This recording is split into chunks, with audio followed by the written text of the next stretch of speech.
Olá, estamos iniciando o programa Realidades, Direitos Humanos e Cidadania, seu espaço privilegiado de críticas e debates sobre grandes temas sociais. Hoje a gente conversa sobre a questão do empreendedorismo feminino e para isso a gente convidou a Vanessa Mello, que ela é coach e é artesã, e temos também a Fernanda Dubé, que é secretária executiva da Secretaria da Micro e Pequena Empresa, Trabalho e Qualificação de Pernambuco. Sejam bem-vindas. Eu gostaria de iniciar perguntando um pouquinho dessa trajetória, né? Temos duas mulheres aqui falando sobre empreender, né? E um pouquinho como é que você chegou. Explica também para nós, Vanessa, a questão do coach, né?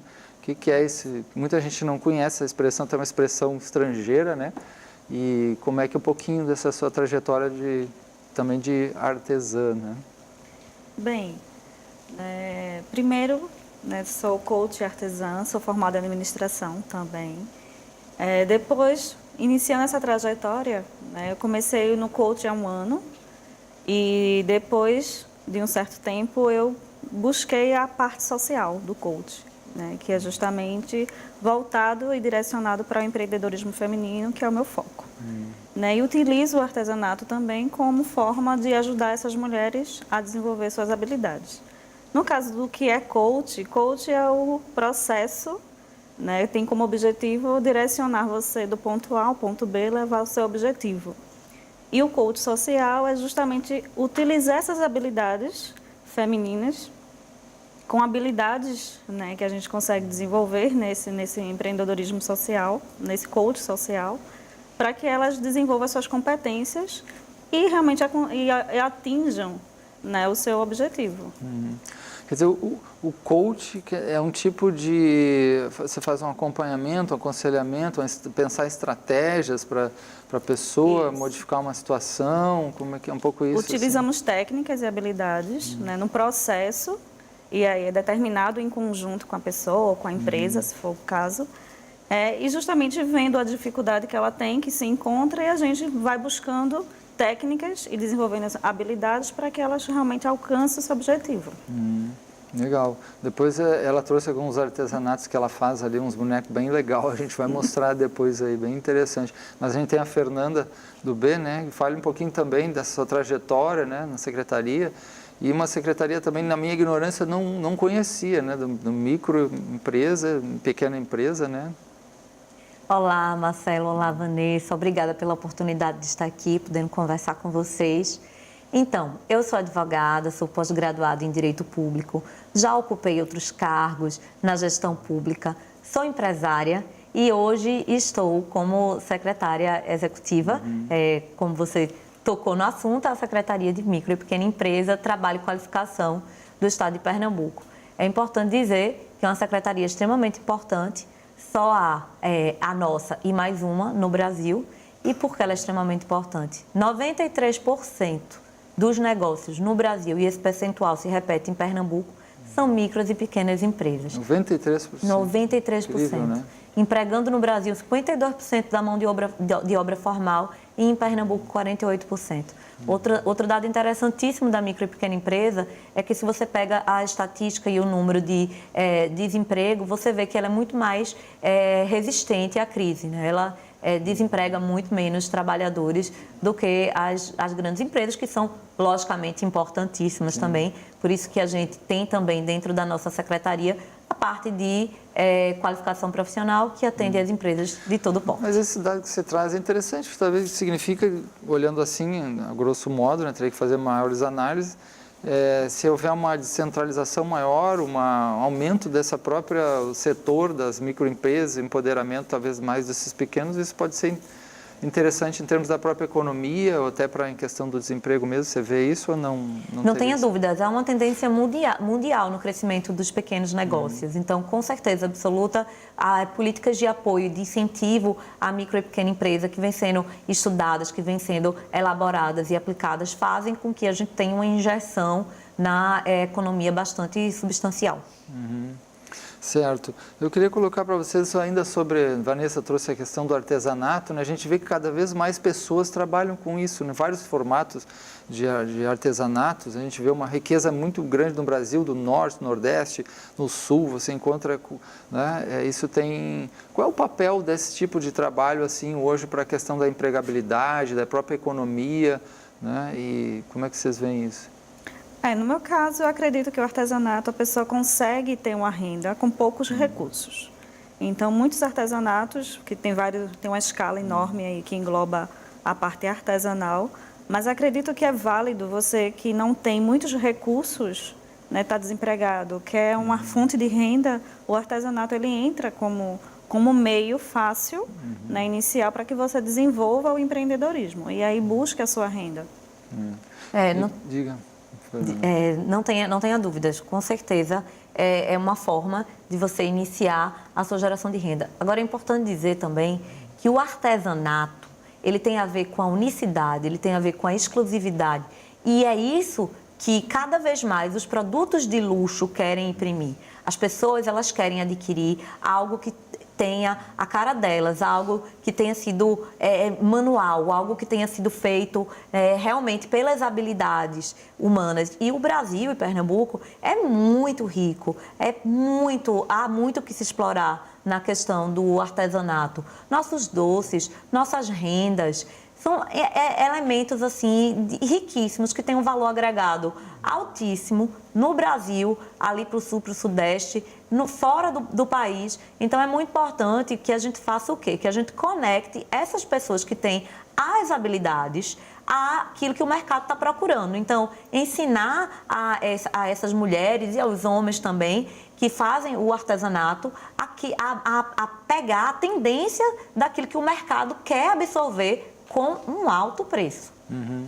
Como é que vocês veem assim com esse desempoderamento econômico maior, principalmente das classes, né, populares dos últimos tempos, né? Como é que pode ficar isso aí? Porque esse tipo de mercado ele pega muito assim, né? Não são, muitas vezes o artesanato não é uma coisa super sofisticada ou coisa de muito caro, então ela atinge mais, enfim, a crise, pelo menos nessa população mais desempoderada, atinge também o crescimento do empreendedorismo nesse aspecto, do artesanato, por exemplo, e dos outros? O empreendedorismo, como é que a gente pode dizer assim? Existem duas formas duas motivações para as pessoas começarem a empreender. Uma é a oportunidade e a outra é a necessidade. O que acontece no momento de crise como o nosso? As pessoas passam a empreender mais por necessidade. Então, esse empreendedorismo, ele cresce não porque as pessoas estão enxergando muito uma oportunidade, mas porque elas estão tendo a necessidade. Quando elas conseguem casar a necessidade delas e conseguem enxergar a oportunidade, aí com crise ou sem crise, ela vai conseguir empreender e vai conseguir ter sucesso. Eu fico imaginando outras coisas também, que a gente vai né, para todo lado, nos comércios, lojas, cada vez mais produtos chineses e outros produtos, né, de larga escala, assim, que são produzidos aos milhões. Aí né, você faz um trabalho ali, os artesãos, aquela coisa, né? São peças. Como é que tem uma competição aí e coisas que se tornam um preço muito mais abaixo, né, com trabalho às vezes até escravo, não sei, né, de baixa remuneração. E aí, como é que é para quem produz o seu... O artesanato em si ainda, ele não é tão valorizado, né? A peça em si. Embora o artesanato, ele tenha sido mais reconhecido ultimamente, mas a peça em si, muitas pessoas, quando questionam o valor, uma peça industrializada com a peça artesanal, questionam logo, tudo isso, mas às vezes paga o dobro por uma peça comprada numa loja, né? Um produto industrializado. Então, o artesanato, complementando o que a Fernanda tinha falado sobre isso, além de ser uma peça única, ela é personalizada. Então, muitas vezes, o artesão, ele faz uma peça exclusiva para aquela pessoa, para aquele cliente, para aquela loja. Então, assim, isso realmente é o que dá valor. A gente faz uma coisa 100% manual, né? Uma peça exclusiva e às vezes não é reconhecido tanto quanto se devia. E é muito interessante ver também aqueles trabalhos que são feitos, por exemplo, mais ecológicos, reaproveitamento de materiais. Isso. É tanta coisa que se joga fora, né? Quer dizer, dá para criar muita criatividade, ou elementos da natureza. Muito, né? Ou coisas que seriam recicladas, né? Eu busco sempre nas minhas peças utilizar esse recurso, né? Muitas coisas que muitas jogariam no lixo, eu também faço reaproveitamento. Fernanda, e o trabalho da secretaria, assim, o que vocês têm feito nesse sentido para apoio a essa dimensão do empreendedor, da empreendedora, né, da mulher? Como é que vocês têm, e do pequeno e microempreendedor, né? Então, o objetivo da nossa secretaria é geração de renda. Seja geração de renda através do ingresso ou permanência no seu emprego, porque hoje a gente também tem que se preocupar com isso. Aquele empregado, aquela empregada que está ali naquela fábrica, se ele não tiver uma qualificação, fábrica é uma forma de dizer, naquele estabelecimento, se ele não tiver realmente uma qualificação permanente, ele vai ser desligado da empresa, vai ser substituído por alguém com a maior qualificação. Então, ingresso no mercado de trabalho, permanência no mercado de trabalho é uma preocupação da nossa secretaria, assim como o fomento àquele que deseja empreender e o estímulo também àquele que já está empreendendo. Especificamente para o empreendedor, a gente tem algumas unidades no estado do Expresso Empreendedor, que é um local onde ele pode tirar dúvidas, enfim, receber todo tipo de orientação, formação, palestras. Estamos agora com uma parceria com o Sebrae, que sempre trabalha em conjunto conosco, e tem aí mais de 60 salas do empreendedor que vão passar a também ser conduzidas em conjunto para que a gente possa cada vez mais estar oferecendo a política pública correta para a necessidade do mercado. A nossa grande preocupação é o mercado.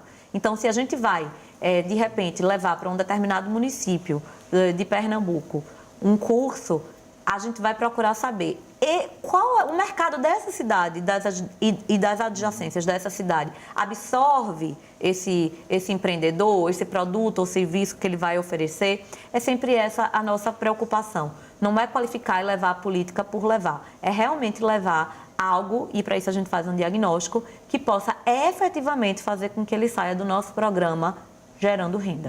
Você citou o Sebrae, né? Tem algumas pessoas até que não sabem muito bem o papel. Você poderia falar um pouquinho o que é, né, a importância do Sebrae, vocês trabalham com essas parcerias, né? Se a gente tivesse a oportunidade, tivesse mais um lugar aqui no cenário, a gente teria colocado uma pessoa do Sebrae, mas a gente não pode. Então, o Sebrae é um grande parceiro nosso, eu sugiro sim que em outra oportunidade vocês possam estar trazendo alguém aqui do Sebrae, mas ele é um sistema de apoio à micro e pequena empresa. Então, o Sebrae ele realiza diversos cursos e programas em parcerias com entidades como a nossa secretaria, por exemplo, que vão estar dando esse suporte ao micro e pequeno empresário. Então, é muito importante que um micro e pequeno empresário busque sempre ajuda, apoio na nossa secretaria e no Sebrae. Existe, né, de uns anos para cá, uma coisa chamada MEI, né, que é a microempreendedor individual, é isso, né? Exatamente. E fale um pouquinho dessa configuração, porque muita gente sabe disso, principalmente as pessoas que estão começando, né, a empreender, né, a importância de se tornar um microempreendedor, ele mesmo pode ter um CNPJ, né, tudo isso. Vamos falar um pouquinho dessa... Você é microempreendedor. Eu também sou MEI. Fale vocês duas um pouquinho sobre a importância disso, como é que funciona, qual é o valor que pode ser de rendimento anual. Eu iniciei esse ano como MEI, né, até porque acredito que é uma forma da gente crescer ainda mais como um pequeno empreendedor. Né? Então, assim, dá oportunidades para que a gente consiga, às vezes, um financiamento para poder investir melhor no nosso projeto. Também tem a questão de você ter, né, o seu seguro, né, também dentro disso também pago. Né? Então, você consegue várias oportunidades, como expor seu produto fora do Brasil. Então, assim, o Sebrae, ele também em parceria, ele dá esse suporte, né, para que a gente possa aí progredir e crescer como empreendedora. E a Fernanda? Gente, o MEI, ele é um fenômeno. Daqui a pouco, não vai faltar muito tempo, talvez 2 anos, ele vai ser o tipo de empresa que mais existe no Brasil. Então, o que é que o MEI faz? Ele faz com que as pessoas possam ingressar na formalidade. Como Vanessa colocou, ela no momento que ela abriu um MEI, ela teve mais acesso, por exemplo, a crédito, porque ela passa a ter um CNPJ e ela passa a ter acesso a créditos bancários, a juros menores do que o da pessoa física. Basicamente, o MEI pode faturar, agora a partir do ano de 2018, R$81 mil por ano, pode ter até um funcionário e esse empreendedor vai estar completamente segurado com todos os benefícios da Previdência Social. Então, no caso de uma mulher, um auxílio maternidade, um auxílio doença. Ele vai pagar em torno, depende um pouquinho se é serviço, se é comércio, se é indústria, o ramo de atividade, mas é em torno de R$50 a taxa mensal que ele vai estar pagando. R$50, então por ano aí vai ser uns 600 por ano, né? Mas se ele calcular assim, se ele tem um rendimentozinho razoável, quanto de... Porque o imposto de renda não paga nesse caso, né? Não paga o que mais que não... Ele faz a declaração, ele tem uma declaração anual que ele tem que fazer, que ele vai declarar todo aquele faturamento dele no decorrer do ano, mas ele não paga nenhum imposto, ele não tem um imposto de renda, ele só tem que fazer a declaração. É um dos deveres do MEI. Ele só tem que cuidar, parece, para não passar daquele valor, né, da rendimento anual, porque aí pode incidir impostos, né? O que vai acontecer se ele passar dos 81 mil ano? Ele vai ser desenquadrado. No que ele vai ser desenquadrado, ele vai ser tirado do regime do MEI, né? E ele vai ser jogado no Simples Nacional, que é para micro e pequena empresa e EPP. Mas o que é que acontece? É muito importante que ele faça o desenquadramento. Porque o que acontece? Na hora que ele vai, olha, eita, poxa, esse mês aqui eu vou faturar mais do que 81 mil. Então, ele faz o desenquadramento e automaticamente ele vai para o Simples Nacional. Agora, ele precisa provocar esse desenquadramento. Certo, 81 mil por ano, né? Esse ano no caso, né? Porque o ano passado parece que era 60, né? Até 2017 era 60 mil. E uma novidade também, a partir do ano 2018, é que o produtor rural... Tá? Então, prestem atenção, produtores rurais, vocês agora podem ser MEI também, sem perder os benefícios, que antigamente também não podia. Até, para vocês terem uma ideia, só em Pernambuco a gente tem 221 mil MEIs. Legal.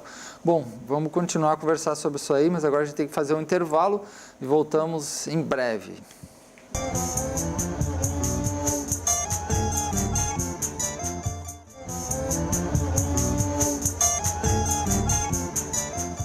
Nós estamos conversando hoje sobre empreendedorismo feminino e temos aqui a presença da Vanessa Mello, que é coach, formada em administração e artesã, e a Fernanda Dubey, que é secretária executiva da Secretaria da Micro e Pequena Empresa, Trabalho e Qualificação de Pernambuco. Elas trouxeram, a Vanessa, né, trouxe alguns bonecos aqui para mostrar, né, para o nosso público, né, que bonito que é que ela faz esses com feltro, com pano, é isso? Esse material em especial é o feltro que eu utilizo, é a matéria principal que eu utilizo no meu artesanato. 90% do que eu faço é todo manual, né? Tem algumas peças que a gente utiliza a máquina, mas é uma coisa muito única, assim, em pequena escala, mas a grande maioria das peças, elas são feitas todas manualmente. Né? Então, assim, como eu falando anteriormente, é um produto único e exclusivo, porque mesmo que eu, como artesã, que fiz a peça e criei, faça ela novamente, nunca vai ficar igual. Então, assim, a gente trabalha com peças únicas e exclusivas, sem falar desse objetivo do empreendedor, né? No meu caso, eu utilizo esse artesanato para também capacitar mulheres, ajudar outras mulheres. Aí tu ensina a fazer, né? Ensino também a fazer essas peças que elas também consiga obter uma fonte de renda. E como é que tu expõe, tu mostra, tu vende, como é que é isso? Hoje eu utilizo as redes sociais, né? Então, assim, eu uso o WhatsApp, o Face, Instagram, né? Estou providenciando ainda um site, né, em parceria com o Sebrae. Estou fazendo esse projeto vinculado com eles, mas hoje eu utilizo realmente as redes sociais. Não tenho espaço ainda físico, né, para poder, como se fosse uma loja, um estabelecimento físico para poder oferecer.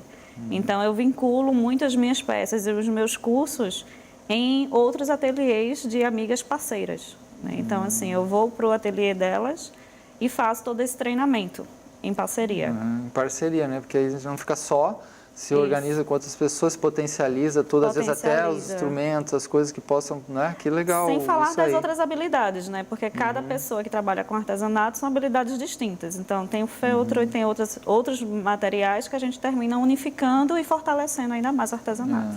Que legal. Ô, Fernanda, como é que você vê assim em Pernambuco a questão da criatividade desses trabalhadores que estão, das mulheres, né, principalmente em relação a esse tipo de trabalho? Assim, você vê isso que as pessoas estão buscando e tal? Olha, criatividade é uma das características que todas as pessoas que precisam gerar renda, ou seja, aqueles que querem trabalhar como funcionários, aqueles que querem empreender, deveriam, vamos dizer assim, passar a ter. Você não passa a ser uma pessoa criativa. Você pode até, você ou é criativo ou você pode buscar desenvolver melhor essa habilidade, né? Não só a criatividade, e aí eu estou falando da criatividade e da habilidade manual, mas da criatividade lato sensu. Criatividade junto com capacidade de liderar, de resolver conflitos, assim, são características humanas que não serão substituídas pelas máquinas e que cada vez mais são valorizadas quando encontradas em um funcionário ou em um empreendedor. Para você ter ideia do que eu estou falando, muitas empresas hoje não recrutam tendo o currículo como sendo o elemento fundamental. O que acontecia antigamente? Você tinha o currículo, que era um elemento assim fundamental. Você fazia uma entrevista com a pessoa, mas o currículo ele tinha um peso muito grande. Hoje, o currículo está deixando de ter esse peso. Então, é o comportamento, é uma dinâmica que você faz, uma entrevista que você faz. E quando você encontra, existem técnicas para isso, você é coaching, você sabe que existem técnicas para isso. Quando você encontra essa pessoa que tem esse perfil, você contrata essa pessoa. Se ela tiver alguma deficiência, de repente ela é necessário para aquele trabalho falar fluentemente inglês, e você encontra naquela pessoa e ela não fala fluentemente inglês, a tendência é que ela seja contratada, coloque ela num curso intensivo de inglês, porque é mais fácil aprender inglês do que aprender a ser criativo, do que aprender a se relacionar bem, do que aprender a ter inteligência emocional. É por aí. E a questão que eu queria entrar também com vocês é a questão da disparidade assim no mercado de trabalho do homem e mulher, né? Que você, eu acho que está trabalhando muito com isso aí, a questão da pequena empresa, como é que está as oportunidades assim? Ainda há um desnível muito grande, a diferença entre o homem e a mulher? Olha, os números são os seguintes. Em 2007 foi realizada uma pesquisa repetida em 2016. O que acontece? A gente tinha no mercado formal de trabalho, 40% do mercado formal de trabalho era preenchido por mulheres.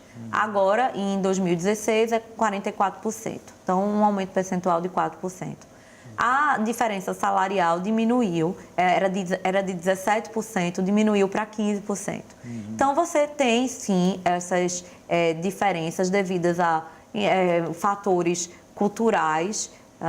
E a gente imagina, a Organização Internacional do Trabalho tem uma pesquisa de que tem aí cerca de 70 anos pela frente para que haja realmente uma equiparação de oportunidade e de salário entre homem e mulher. Quer dizer, vai demorar 70 anos para que haja uma certa equiparação maior na diferença salarial na mesma função entre homem e mulher.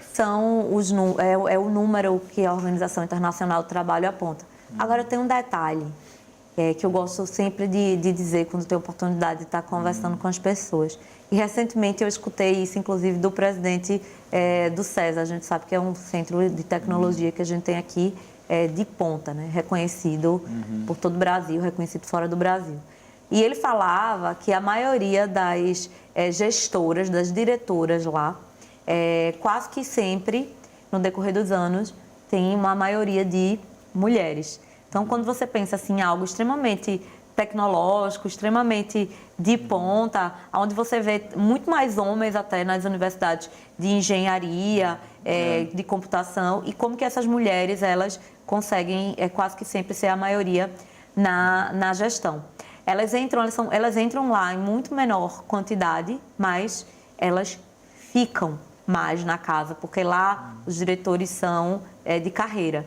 Então, por essas habilidades, uma maior humanização, sensibilidade, capacidade de resolver conflitos, inteligência emocional, multitarefas. Hoje o mundo é de multitarefas. Então, por essas características, as mulheres elas têm ganhado um espaço maior em níveis de direção. Então, sendo essa uma tendência do atual mercado de trabalho, não sei, não posso afirmar, mas quem sabe a gente não consegue diminuir antes. Sim, você falou aí, né, cargos de direção e liderança, né, a questão das mulheres. Na sua experiência, em pessoas que você conhece, nos estudos na área da questão da liderança feminina no mundo do trabalho, você ainda percebe questões, por exemplo, da diminuição por fato de ser mulheres, do preconceito, subestimar, isso já melhorou muito? Como é que você vê isso? Tem alguma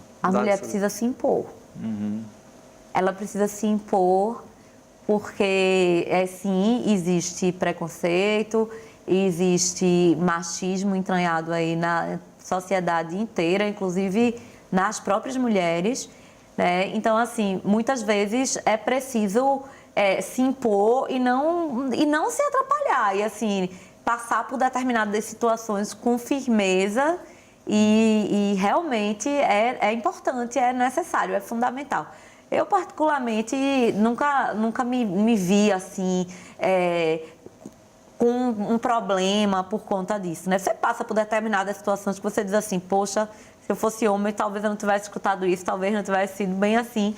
Mas é isso, é ter inteligência emocional e dar a resposta à altura, sem perder nunca a educação e a feminilidade. Só um detalhe, complementando. A mulher hoje, ela também está buscando mais conhecimento, né? Então, assim, ela está desenvolvendo também as suas habilidades. Anteriormente, a mulher era só encarada como serviços domésticos. Hoje, não. Né? Então, a mulher está buscando seu espaço. Então, é isso que ela falou. A gente não pode se calar, não pode aceitar, né, essa desigualdade. Então, a gente tem que buscar aí a luta mesmo. A maioria, inclusive, dos alunos de universidade e de cursos pós-universidade são mulheres. 50% chega a quase 55%. A mulher ela tem uma qualificação superior ao do homem, inclusive a empreendedora. Pois é, agora vocês falando, eu me lembrei, né? Aqueles episódios que teve, por exemplo, na época da crise com a presidenta Dilma, né? Como vários tipos de coisas que entraram também pelo fato da questão da mulher também. Claro, tem toda a questão política, mas no bojo do quente da questão política, né? De tentar tirar lá de lá, havia várias manifestações que apareceram, essa coisa do machismo, se apresentaram também. Vocês acham que no Brasil ainda tem o machismo é muito grande, ou isso é um mimimi, uma conversa que tem sentido a gente entrar mais fundo nessas questões, também na questão do mundo do trabalho, ou isso vai ser, naturalmente vai ser debelado, assim, pela própria condição da ética do trabalho, do mundo do trabalho? Olha, cultura. Cultura só muda com muito esforço. Então, sim, existe machismo, existe preconceito. Agora, eu acho que, sobretudo, é as pessoas assim, tentarem se trabalhar. Porque, assim, o machismo pode existir, o preconceito pode existir. Mas se eu fizer com que aquilo ali não me abale, eu vou seguir. Então, mas acredito que é uma questão cultural. Também não acho que essa coisa assim, de segregação de gênero, também não acho isso saudável. Acho que o homem tem um papel, a mulher tem um papel. Acho que é preciso haver um pouco realmente mais de diálogo, de compreensão mútua, mas cultura é algo que tem que se trabalhar para se mudar. Feito o cinto de segurança, né? Lembram que antigamente ninguém usava cinto de segurança. As pessoas passaram a ter que... Teve toda uma cultura, todo um trabalho em cima disso para as pessoas passarem a usar o cinto de segurança. É uma coisa de reeducação, né? Então, assim, essa questão do machismo ser cultural, né? Principalmente na nossa região aqui no Nordeste, a gente sabe que isso tem que ser trabalhado nas escolas, tem que ser trabalhado dentro de casa. Se a gente quer uma sociedade futura né, que não tenha esse problema, a gente tem que começar a trabalhar de agora.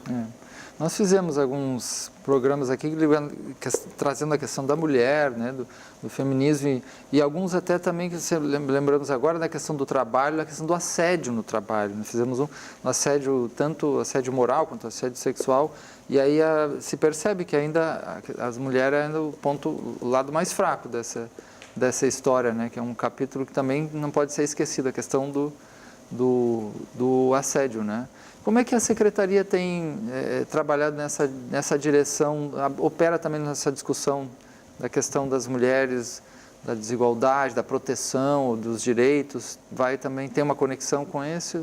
Olha, no governo do Estado, a gente tem uma secretaria extremamente atuante, que é a Secretaria da Mulher, que é responsável por não só essa, mas por todas as políticas que digam respeito às mulheres. Elas atuam muito fortemente, estão aí pulverizadas em todo o estado, em toda a região de desenvolvimento de Pernambuco, tem uma coordenadora da mulher, todas as prefeituras têm essa didática aplicada pela Secretaria da Mulher do Estado, né? Então, assim, funciona, a Secretaria da Mulher funciona, as denúncias que chegam lá são atendidas, são resolvidas, os meios estão aí.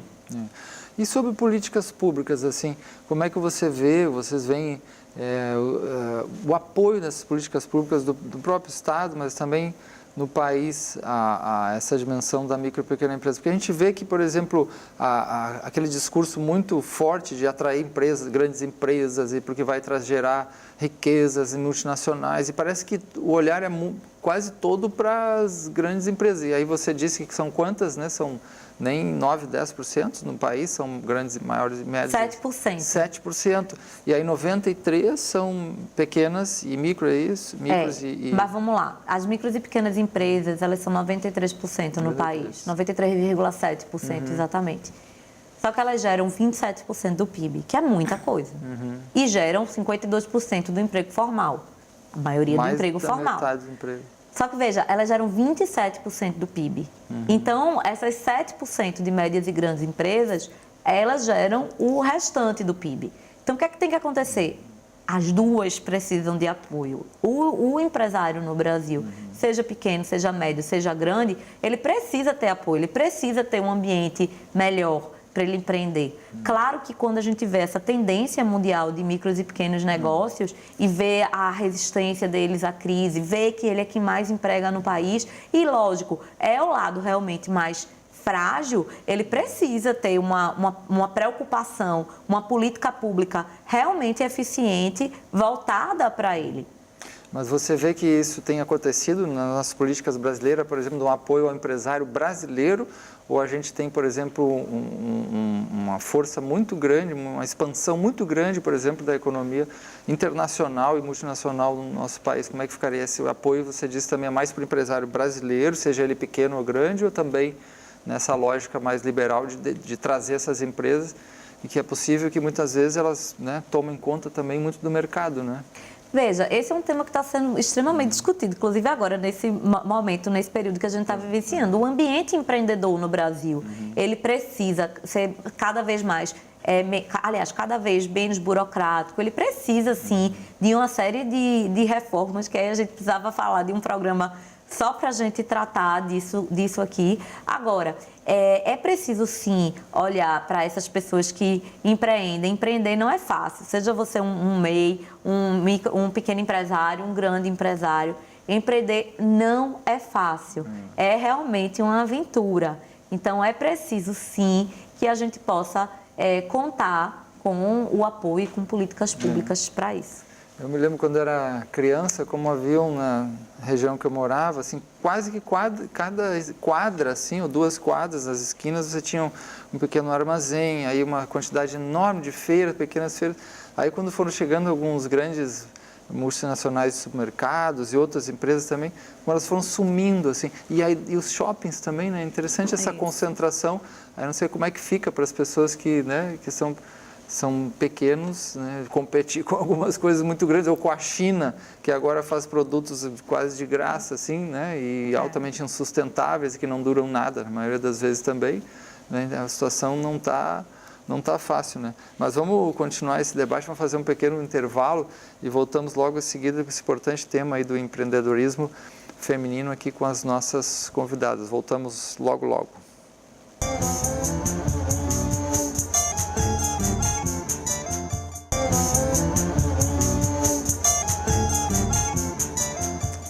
Nós estamos conversando hoje sobre o empreendedorismo feminino, o papel da mulher no mercado de trabalho, né? A geração de renda, a importância de se associar e fazer frente a esse momento que a gente está vivendo também, que, né, uma certa crise econômica, se pode falar assim, mas de alguma forma, né, a gente tem vivido isso e então como fazer frente a isso também com a dimensão do empreendedorismo. E aí a Fernanda, né, falou da importância das políticas públicas, assim, o que se pode fazer mais em termos das políticas públicas para fortalecer isso, fomentar, desenvolver esse setor, assim, já que a gente colocava que parece que se pensa muito na macroeconomia, né, outra dimensão, e isso parece ainda...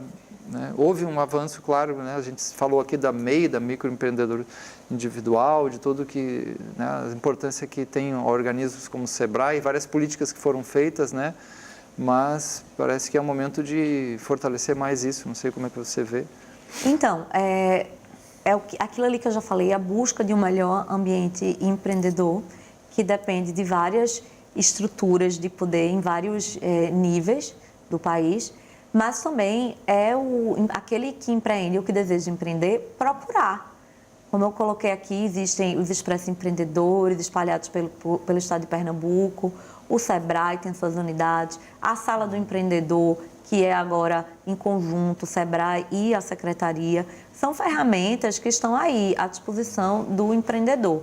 E a busca dele por informação, por qualificação, para ver quais são os tipos de benefícios, muitas vezes, que ele pode ter. Está aqui, Vanessa, colocando que está fazendo um site com o apoio do SEBRAE. Possivelmente, pelo que ela está colocando, eu imagino que o SEBRAE esteja subsidiando uma parte desse site. Então, existem esses programas, existem muitas ferramentas que estão à disposição do empreendedor e ele precisa buscar. E a qualificação, gente, qualificação permanente, tanto na parte técnica, que eu estou querendo dizer, é a mão na massa. Se você trabalha com beleza, você é um cabeleireiro, então esteja aprendendo novas técnicas. Você é modista, esteja aprendendo, esteja vendo o que está na moda, esteja aprendendo novas técnicas. E a gestão, muitos empreendimentos caem por terra porque não tem gestão. Não sabe tirar o seu custo, não separa aquilo que é da sua pessoa física, da sua pessoa jurídica. Então, a educação financeira, que inclusive é uma das palestras oferecidas pelo Expresso Empreendedor. A questão dele separar, né, como eu já vinha dizendo, separar aquilo que é da sua pessoa física para aquilo que é da sua pessoa jurídica, e a busca pela gestão, formação do preço. Como é que ele forma o preço? Ele não sabe formar preço. Existe uma técnica para isso. Como é que vende? Como é que expõe o seu produto? Né? Se você tem uma loja, vitrinismo. Então, são muitos elementos. Empreender não é, eu hoje quero empreender. Isso é importantíssimo, né? Você ter uma habilidade, você enxergar uma necessidade. Muito também se antever, de repente imaginar algum produto ou serviço que ainda não exista ou que ainda não exista resolvendo daquela forma que você pensa que o seu produto pode resolver. Muitas empresas nascem assim também, mas é preciso buscar a gestão de excelência. E vocês têm oferecido cursos assim para essa área, para o empreendedorismo, tanto das mulheres quanto dos homens, as microempresas, o Estado também tem feito isso, ajudado nessa capacitação? Ou é Sim, mais com as parcerias? No estado inteiro. No estado inteiro. Nas 12 regiões de desenvolvimento de Pernambuco existem programas da Secretaria e dos seus parceiros atendendo. E o papel aí do sistema SESC, Senac, como é que entra aí dentro também? Tem uma conexão com isso? Você falou do SEBRAE, né? Então, o Sistema S, ele é o Sistema S, né? Ele não é vinculado ao governo de Pernambuco. Sim. Mas ele é um grande parceiro, muitas vezes são executores de ações nossas, né? São entidades que a gente entende que tem muitas vezes a excelência em um determinado ramo de educação e a gente faz com que eles sejam executores de projetos. E Vanessa, você fez administração, não foi? Chegou Isso. a tentar trabalhar assim na área, mais com administração diretamente, em algum emprego mais ou Trabalho formal. formal? Isso, o passei público? quase 10 anos no trabalho formal. Ah, foi 10 anos. Isso. Cansou? Ou... E porque a vocação empreendedora já veio já desde de sempre, né? Meus pais são empreendedores, então, mesmo trabalhando em empresa privada, eu vi a necessidade de empreender, né? De realmente trabalhar com o que a gente gosta. Trabalhar com o que se gosta é muito bom, porque o resultado e a valorização vem depois, né? Então, eu busquei justamente empreender naquilo que eu gosto, que é justamente o social. Então, todo o meu trabalho hoje, quer seja no coach, quer seja como administradora, quer seja como artesã, é justamente vinculado ao social. Eu busco sempre todo o meu conhecimento, tudo que eu aprendo, repassar isso para que eu possa replicar e ajudar pessoas. E aí entra, né, essa questão empreendedora, falando sobre a questão de gestão, né? Então, eu uso também um pouco do que eu, como sou formada em administração, eu uso também esse recurso para capacitar as pessoas que passam aí pelos meus cursos. Diga. Detalhe importante, Vanessa, aqui a maior característica, assim, se você perguntar para as mulheres o que é que faz elas desejarem empreender, e a maioria é exatamente o que ela falou, que é realização pessoal. Enquanto os homens é realmente a realização financeira. A mulher, ela busca a realização pessoal, que novamente, dentro desse mundo que a gente está vivendo, vai ser uma característica que vai contribuir bastante para o sucesso. E temos. E qual é o papel aí no caso das associações de mulheres, associações do empreendedorismo, que você falou que também dava cursos para mulheres, isso vem a partir de uma ideia de associativismo, de organizações, onde Isso. você trabalha, e qual é o papel dessas Eu instâncias? participo de grupos de artesãs, né? Ainda não em associações, mas eu pretendo vincular o meu trabalho, o meu projeto em si nesse grupo, mas eu reúno outras empreendedoras que têm outras habilidades para repassar isso para a comunidade. A gente tem um projeto de levar isso para regiões mais carentes, para pessoas que não têm recursos nenhum, e daí dar instrumentos para que elas gratuitamente consigam aí desenvolver o seu primeiro trabalho. E aí, porque tem coisas que você com um valor pequeno você consegue ter um rendimento alto, mas o que falta é esse primeiro início, esse primeiro pontapé. Então, essas mulheres muitas vezes elas se sentem submissas por falta de recurso, não tem de onde tirar porque tem um filho, porque está ali presa dentro do ambiente familiar e não tem meios para poder aí desenvolver o seu empreendedorismo. Então, a gente busca esse projeto, levar para associações, para as regiões carentes e realmente fornecer esses recursos para ela. O papel da associação ou da cooperativa, e aí tem que estudar para ver qual que se enquadra melhor para cada caso, é fundamental. Qual a cooperação ou associação? Você vê melhor um ou outro? É uma diferença mais do ponto de vista burocrático mesmo. É algo que é interessante ver caso a caso para poder se definir se é melhor uma organização em forma de associação ou em forma de cooperativa. Mas o espírito de ambas é que aquelas pessoas passem a atuar de uma certa forma em conjunto, né? Então, vende junto, compra junto. Então, imagina, se você faz uma associação, você agora com mais 10 mulheres, você vai estar comprando matéria-prima não para você só, você vai estar comprando matéria-prima para 10 pessoas. Então, se eu puder de barganha com aquele fornecedor e conseguir comprar isso com um custo mais barato, aumenta. Então, se você vai vender e você tem uma questão da logística, tem que mandar para o estado tal, e você faz isso através de uma associação, de uma cooperativa, você também dilui o custo. O mundo é de quem vai conseguir se conectar em rede. Então, é importantíssimo, Vanessa, esse seu trabalho e essa realmente colocação dessas mulheres, desse grupo que vocês vão formando em associações cooperativas. A gente no governo do estado investe bastante nisso. A gente também aí, Pernambuco adentro, a gente estimulou bastante, através de cursos próprios para isso, a formação de associações e de cooperativas.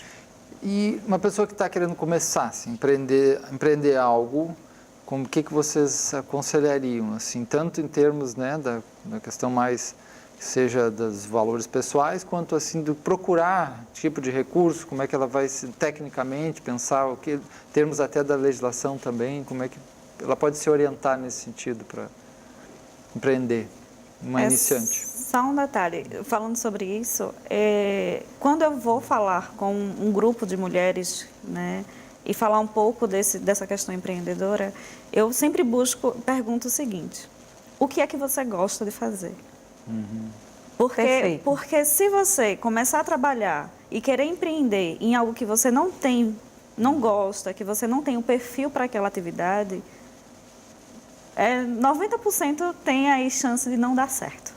Então, que eu fui pensando também, por um lado, as pessoas querem fazer alguma coisa que dá algum dinheiro, né? Aí eu fico pensando assim, o que será que está dando dinheiro agora, né? Vai olhar aquele quadro de coisas. Isso, e aí não dá certo, porque você passa um período e depois desiste porque não tem nada a ver com sua personalidade. Então, a primeira coisa que você busca quando vai empreender, o que é que eu gosto de fazer? Eu gosto de culinária? Empreende na culinária. Eu gosto de beleza? Empreende na beleza. Gosto do artesanato? Empreende no artesanato.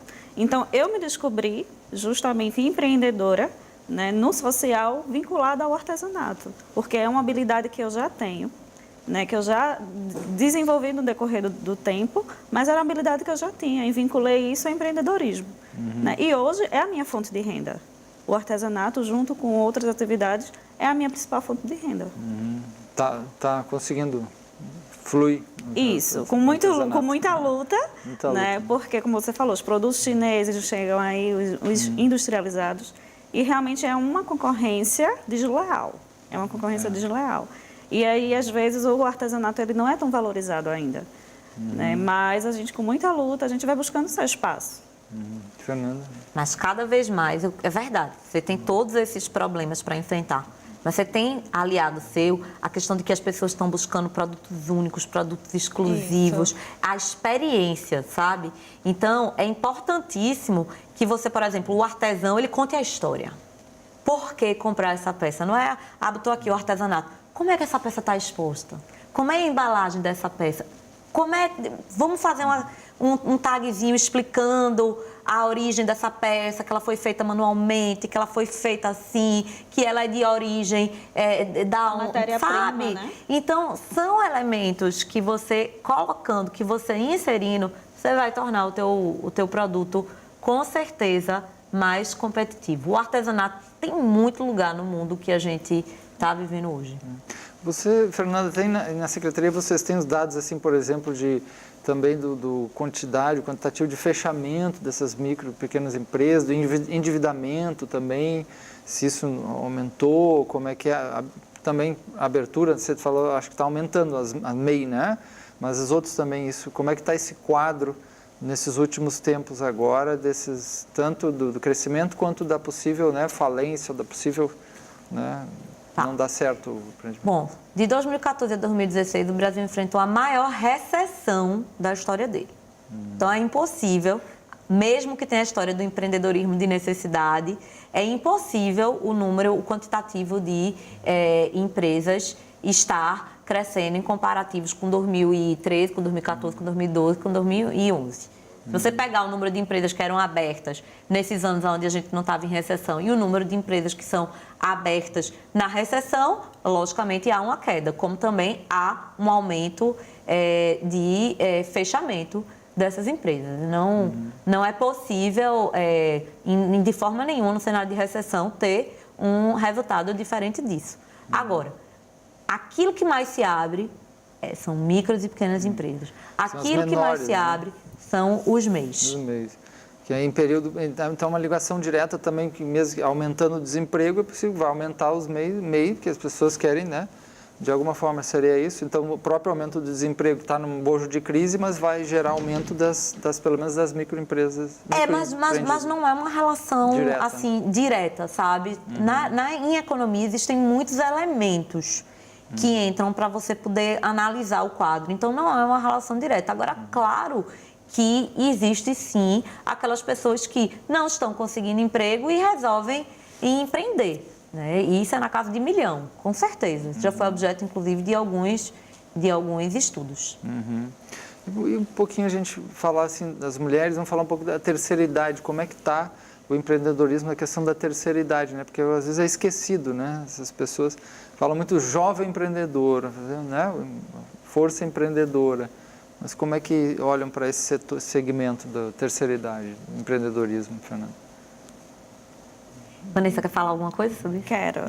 No caso, eu tenho um grupo, né? Sempre estou envolvida com várias mulheres aí.